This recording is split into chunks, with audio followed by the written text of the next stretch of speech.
नाम से, शब्दों से परमेश्वर ने कहा अगर तुम कर्म करने वाले हो। जब एक भाई एक नंगा और भूखा तुम्हारे पास है, तुम बोले जात रहे ढिड पर जे जाते नु कपड़े मिल जान, तो परमेश्वर ने कहा अगर तुम उसको खाने पीने और पहनने को ना दो, तुम्हारा विश्वास मरा हुआ है। याकूब कहता है कि तुम अपना विश्वास कर्मों के बिना दिखाओ, मैं कर्मों से तुमको अपना विश्वास दिखाता हूं। एक है मैं परमेश्वर से डरता हूं, एक है अपने कर्मों से, अपनी जिंदगी के एक्शन से, अपनी जिंदगी के स्टेप से, अपनी जिंदगी के कामों से बताना खुदाबंद को कि आप परमेश्वर का भय रखने वाले इंसान हैं।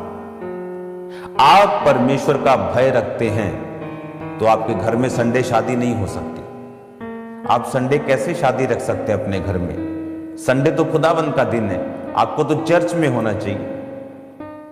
और ऐसी बहुत सी चीजें हैं जो आप बिना कॉन्शियस के कर जाते हैं, लेकिन वो आपका भय परमेश्वर के सामने उपस्थित आपको नहीं दिखाती। परमेश्वर अपने बच्चों को डराना नहीं चाहता, लेकिन वो ये चाहता है कि हम एक प्योर, एक होली डर अपने हृदय में परमेश्वर का रखें।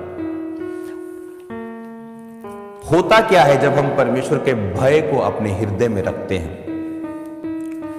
नीति वचन 3 उसके 7 आयत में लिखा, अपनी दृष्टि में बुद्धिमान ना होना, यहोवा का भय मानना और बुराई से अलग रहना।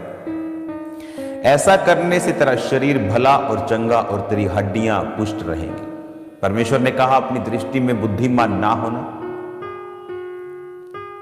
यहोवा का भय मानना और बुराई से अलग रहना।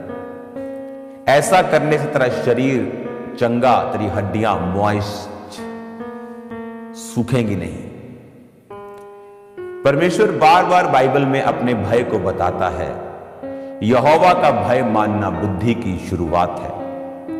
आप अपनी लाइफ के डिलीवरेंस में आप एंटर नहीं कर सकते, उस डिलीवरेंस को हासिल नहीं कर सकते जब तक आपके अंदर परमेश्वर का एक होली, एक होता है डेविलिश फियर।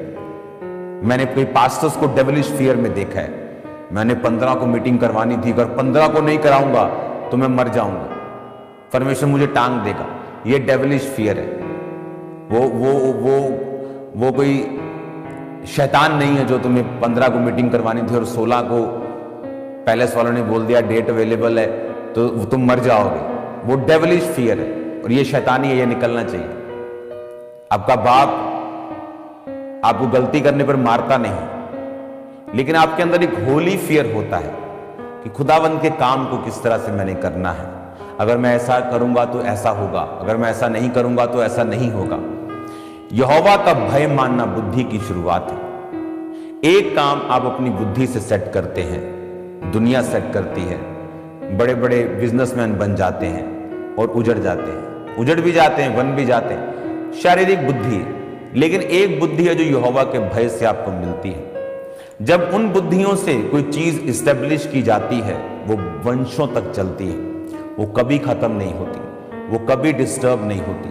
कोई वैरी, कोई दुश्मन, कोई दुनिया की ताकत उसको डिस्टर्ब नहीं कर सकती। परेशान वो कर सकती है, उसको खत्म नहीं कर सकती। हालेलुया।